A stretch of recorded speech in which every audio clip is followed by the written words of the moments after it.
সংসার গুছিয়ে সংসারের জন্য বাজারে যেয়ে কি বাজার করলাম সব মিলিয়ে আজকের এই ছোট্ট মিনি ব্লগটা আশা করি সবার অনেক ভালো লাগবে। হ্যালো, আসসালামু আলাইকুম, welcome to my new mini blog. আশা করি সবাই অনেক ভালো আছেন। ঘুম থেকে উঠেই মনে হলো বিছনার চাদরটা চেঞ্জ করা দরকার, দেন ছটপট করে বিছনার চাদরটা চেঞ্জ করে ফাইনাল লুক এটাই। এক নিমিষে কিভাবে ভিডিওতে এরকম ফাইনাল লুক দেখানো যায়, তাই না? বাট এটুকু কাজ করতে কতটা টাইম লাগে। দেন সকালবেলা বেকারিতে এসেছিলাম। আমাদের বাসার কাছে একটা বেকারি আছে যেখানে বিস্কিট, রুটি, ড্যানিশ অনেক ধরনের আইটেমই বিক্রি করে। আর একটু সকাল সকাল আসলে এগুলো একদম গরম গরম পাওয়া যায়। আর আমার কয়েকদিন যাবতে একদম গরম গরম ড্যানিশ খেতে মন চাচ্ছিল। দেন আমি চলে এসেছিলাম বেকারিতে। আর ড্যানিশ এসে দেখি যে বিকালবেলা বানানো হয়েছে, মানে ভোরবেলার দিকে বানাইছে। আবার মাঝে মাঝে সকালেও বানায়, মানে এক এক টাইমে এক একটা বানায়। দেন এগুলো নিয়ে আমি বাসায় চলে যাচ্ছিলাম। আর বাসার অনেক কাছে হওয়াতে মন চাইলেই আসা যায়। দেন তারপর আমি আমার মায়ের সাথে বাজারে গিয়েছিলাম। আমার মায়েরও সংসারের জন্য বাজার করা দরকার ছিল। তারপর ভাবলাম যে আমারও তো সবজি, মাছ, মাংস শেষ হয়ে গেছে, দেন এগুলো একসাথে কিনেই নিই।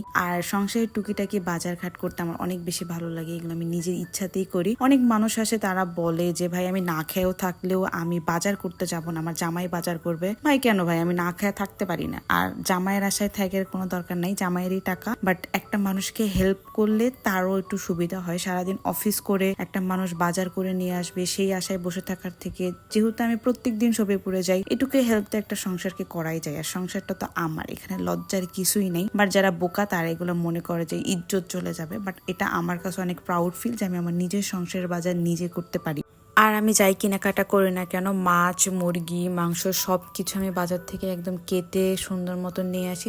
বাসায় এসে একটু ধুয়ে সুন্দর মতন ফ্রিজে রেখে দেই। এমনকি মুরগিটাও কেটে নিয়ে আসি, আর অনেক সুন্দর মতন তারা কেটে দেয়। তারপর একটা কাজে এসেছিলাম শপিপুরে আমার শাশুড়ির সাথে। দেন বউ শাশুড়ি মিলে একটু ফুচকা খেলাম। বাসায় এসে তারপর আদা রসুন একটু ব্লেন্ড করে সেগুলো ফ্রিজে রেখে দেবো। মানে প্রত্যেক মাসে এগুলো আমি টুকিটাকি সবকিছু করে সারা মাসের জন্য রেডি করে রেখে দিই, কারণ প্রত্যেকদিন করার এগুলো আমার টাইম থাকে না।